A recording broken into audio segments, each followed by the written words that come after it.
Ya, proses yaitu memberikan pengaruh, sementara atributnya adalah sikap dari kepribadian seorang pemimpin tersebut. Selanjutnya, kepercayaan timbul karena pemimpin selalu memberikan keteladanan perilaku yang baik kepada pihak lain, yang hal itu dapat dilihat dari unsur karakter pribadi seorang pemimpinnya.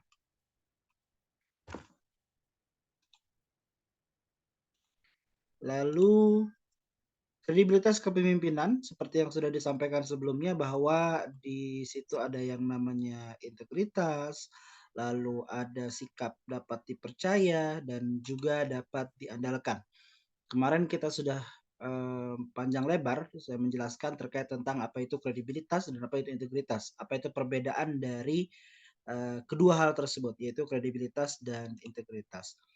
Peran kepemimpinan dalam sebuah organisasi itu diperlukan ya sebagai bentuk media agar tercipta sebuah arus komunikasi yang baik, sehingga tujuan dari organisasi atau institusi atau kelompok dapat tercapai secara maksimal. Jadi kepemimpinan itu adalah medianya untuk menciptakan tujuan yang sudah dicanangkan bersama-sama.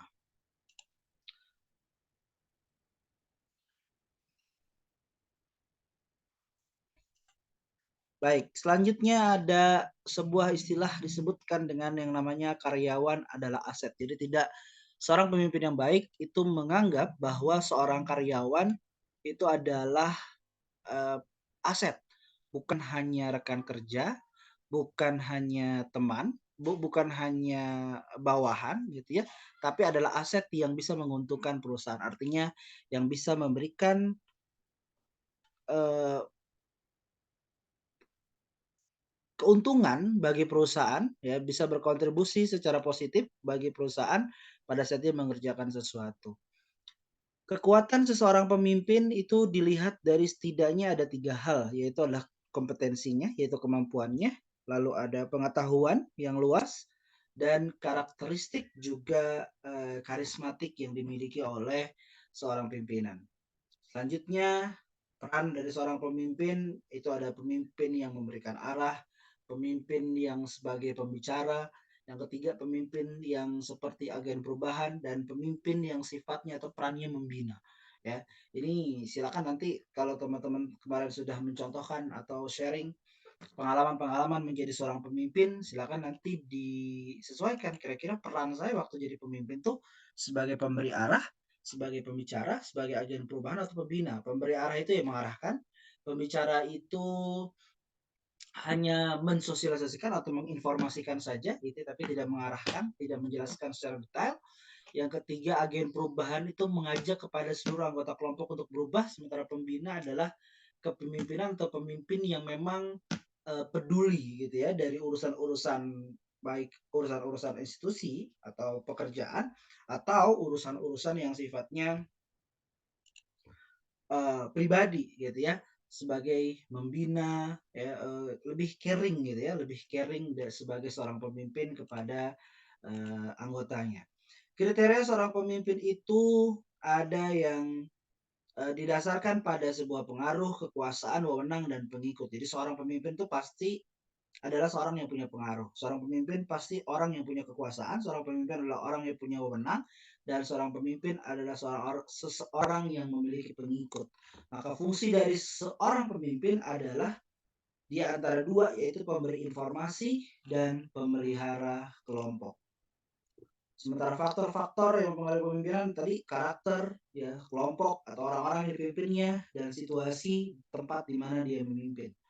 Dari gaya kepemimpinannya itu setidaknya ada 3 hal. Yang pertama adalah gaya memberitahu, yang menyampaikan informasi, gaya menjual, artinya memberikan kesempatan kepada setiap anggota kelompok untuk menyampaikan pendapatnya, lalu menyampaikan pendapatnya dan mengeksekusi pendapatnya tersebut. Sementara yang ketiga adalah gaya kepemimpinan partisipasi, yaitu membiarkan kepada setiap kelompok atau setiap anggota kelompok untuk mengajak gitu ya, untuk selalu berpartisipasi secara aktif agar tujuan dari perusahaan itu tercipta ya. Saya cepatkan saja, ini sudah kita bahas sejatinya pada pertemuan yang pekan lalu terkait tentang kepemimpinan di sesi kelima. Kali ini kita membahas terkait tentang citra, ya, membangun sebuah citra. Kita tahu bahwa citra adalah satu hal yang harus teman-teman pahami karena citra adalah tujuan akhir dari aktivitas yang teman-teman lakukan sebagai seorang public relations officer. Ada dua hal setidaknya tujuan akhir dari seorang PR, yang pertama adalah citra, yang kedua adalah reputasi. Dua hal itu berurutan, dua hal itu saling mempengaruhi, dan dua hal itu adalah dua hal yang penting bagi seorang public relations officer. Apa itu citra? Citra adalah cara dari pihak lain memandang sebuah perusahaan, seseorang, komite, suatu organisasi, atau suatu aktivitas. Jadi citra lahirnya dari pihak luar. Ya, citra lahirnya dari pihak luar. Cara pihak lain, berarti kalau pihak lain kan di luar institusi, ya, yang memberikan penilaian dari pandangan dia terhadap perusahaan atau organisasi, lalu dia menilai, dia memandang, sehingga itulah citra yang terbentuk dari publik tersebut. Citra dari satu orang itu nanti bisa berubah menjadi citra untuk beberapa orang. Nanti kalau beberapa orang ternyata citranya sama, itu bisa menjadi citra kelompok. Dari kelompok itu kelompok yang banyak menjadi citra publik. Nah, itu yang setidaknya proses secara singkat bagaimana citra itu terbentuk. Jadi kita tidak boleh um, memandang remeh gitu ya kalau misalnya ternyata ada citra negatif terhadap institusi kita. Setidaknya kita identifikasi dulu kenapa gitu ya, dan kita lihat dulu apakah ini berpengaruh secara signifikan atau tidak. Jadi jangan dibiarkan saja gitu kalaupun memang ada citra negatif terhadap perusahaan kita. Karena citra itu dibuat, citra itu bisa teman-teman kemas ya, dan saya yakin selama kalian hidup ya atau kalian sambil bekerja dan sebagainya, saya sangat meyakini di sini tidak ada yang tidak pernah melakukan pencitraan. Semuanya pasti pernah pencitraan gitu ya. Cuma masalahnya jangan sering-sering pencitraannya gitu ya. Kalau misalnya sesekali nggak apa-apa, itu manusiawi karena memang kita dibutuhkan untuk dipandang orang lain, kita dibutuhkan untuk dinilai sama orang lain agar keberadaan kita diakui. Citra positif itu bermanfaat untuk tercapainya tujuan sebuah organisasi, memberikan peluang perusahaan untuk meraih keuntungan produk, ya gampang menjual produk kalau misalnya citranya udah bagus. Membantu meningkatkan kepercayaan publik terhadap perusahaan. Sementara citra itu terbentuk dari yang namanya kepercayaan atau bahasa yang sudah kita bahas di sesi keempat pada saat kita membahas tentang kepemimpinan adalah kredibilitas ya di mana seseorang itu dapat dipercaya ditambah sumber daya manusia yang profesional atau sikap saat berada dalam sebuah organisasi atau kantor yang bersifat profesional. Hal inilah yang membentuk sebuah citra besar. Nanti kita akan lihat faktornya seperti apa aja dan ada beberapa jenis-jenis citra yang terjadi. Faktor pembentukan citra itu ada yang namanya identitas fisik, identitas non fisik, kualitas hasil mutu dan pelayanan, dan keempat aktivitas pola hubungan. Faktor pembentuk citra yang identitas fisik misalnya. Di sini saya kasih contoh satu kantor namanya kantor Google yang ada di Amerika Serikat ya. Kalau teman-teman disampaikan sebuah kantor, mungkin yang ada dalam benak teman-teman adalah oh kantor itu banyak kursi, banyak meja.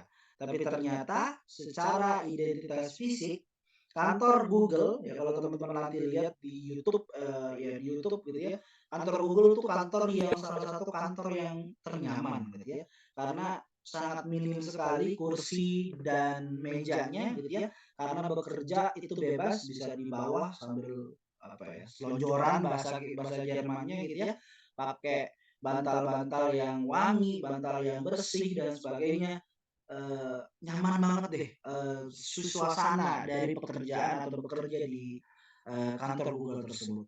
Dan itu memberikan identitas fisik. Pada saat kita melihat Google dengan contoh atau kurang lebih gambaran lokasi perusahaan seperti itu, tentu teman-teman akan membentuk ya, orang yang melihat Google, yang memandang Google, pihak lain yang memandang Google atau pihak luar yang memandang Google itu mencitrakan, "Wih, enak banget ya." Makanya tadi penyampaian saya itu, "Enak banget deh, nyaman banget deh." Nah, itu kan citra dari saya terhadap perusahaan Google. Ya, itu juga yang terjadi di sebagian banyak orang. Dan saya kira kalau teman-teman punya kesempatan untuk bekerja di sana, ya saya kira nggak mungkin tolak ya. Nggak mungkin kayaknya ada yang nolak bekerja di Google gitu ya. Di Amerika gajinya gede, tempatnya enak gitu kan. Wah, udah deh semuanya aman insya Allah ya. Yang kedua, selain identitas fisik adalah identitas non fisik. Identitas non fisik ini adalah contoh yang paling gampang adalah logo-logo. Ya, ini kita lihat ada logo-logo, salah satunya logo Adidas, Apple, BMW, Pepsi, ya, Pinterest ya. Paling gampang coba di Adidas. Adidas kalau misalnya kita bandingkan Adidas dengan Bata. Nah, misalnya Bata kan merek Indonesia gitu ya, Adidas merek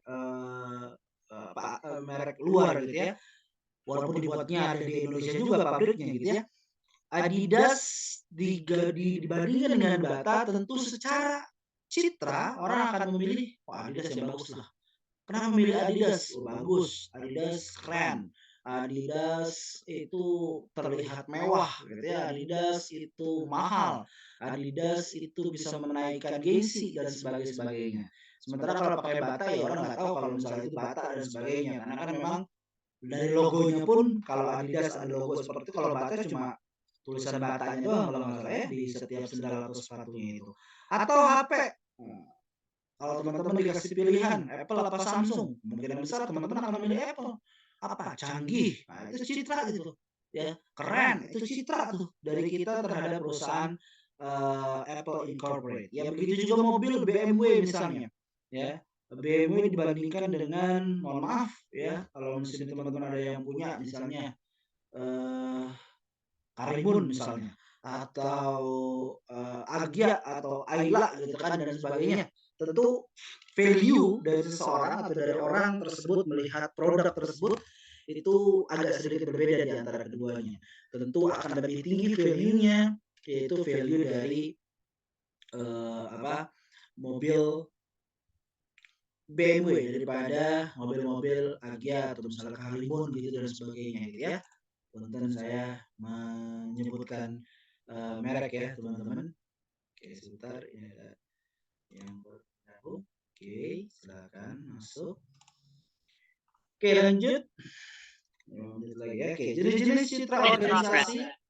Yang pertama adalah citra bayangan, citra yang melekat pada personal pemimpin. Jadi citra yang memang citra baik yang terjadi atau dilekatkan kepada perusahaan itu karena pemimpinnya. Jadi kalau pemimpinnya adalah orang baik, tentu perusahaan ikutan baik.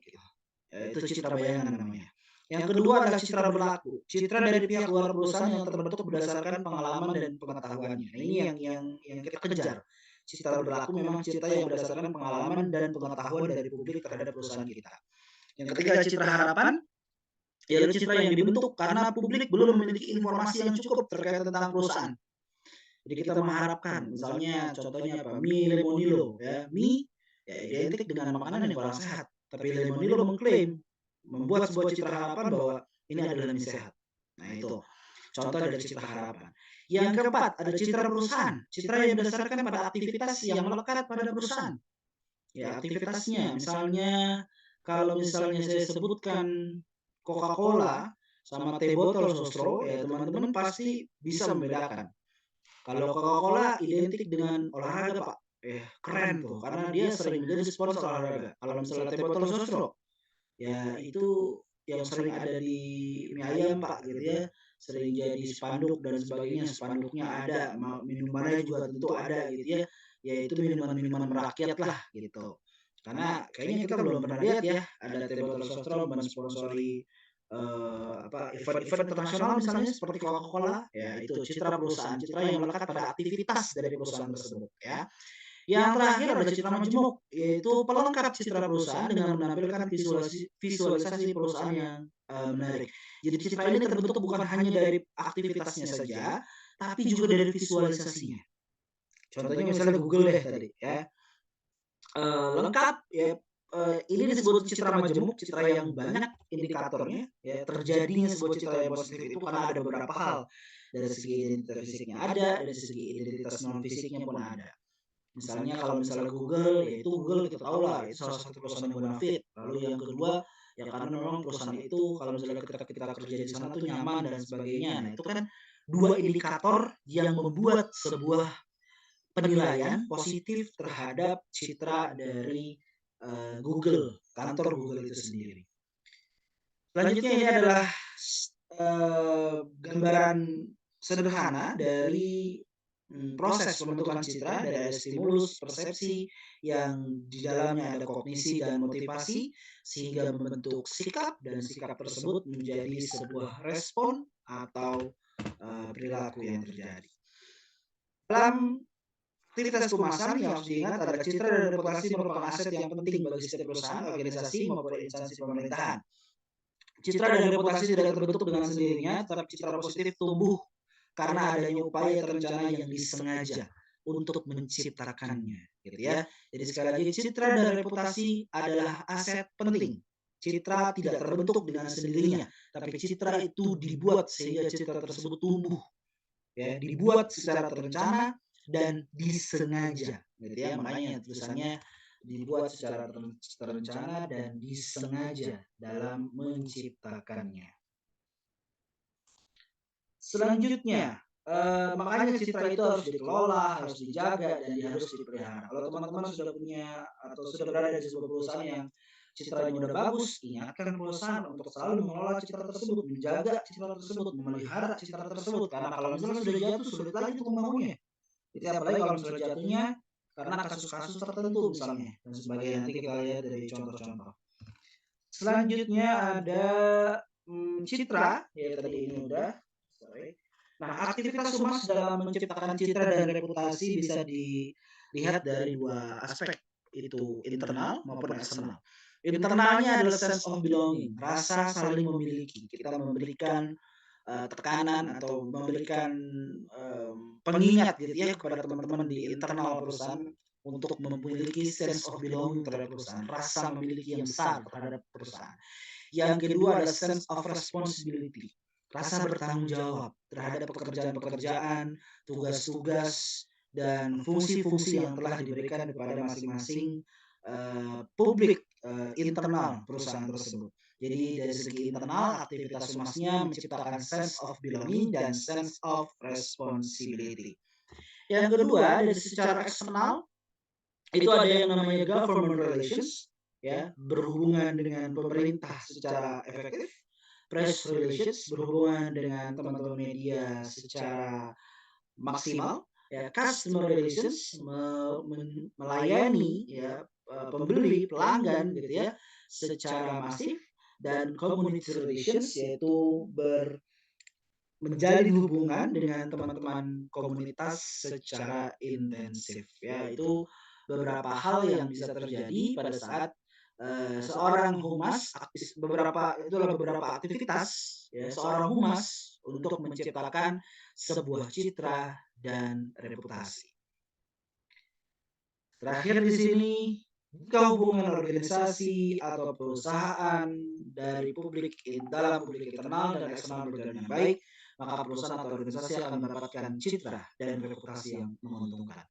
Menguntungkan di sini tentu secara nilai, value dari perusahaannya atau nilai secara pribadi dari pimpinannya ataupun bahkan dari publik internalnya. Itu mungkin teman-teman. Selanjutnya sudah thank you. Nah, berarti sudah jam 7.01 ya. Teman-teman mungkin sudah siap untuk sholat tarawih ya, kita juga ya. Nah, telatnya perkuliahannya. Baik, itu mungkin yang bisa saya sampaikan untuk materi kita hari ini. Mudah-mudahan bisa teman-teman pahami dan bisa kita lanjutkan perkuliahan ini dengan sesi diskusi ya.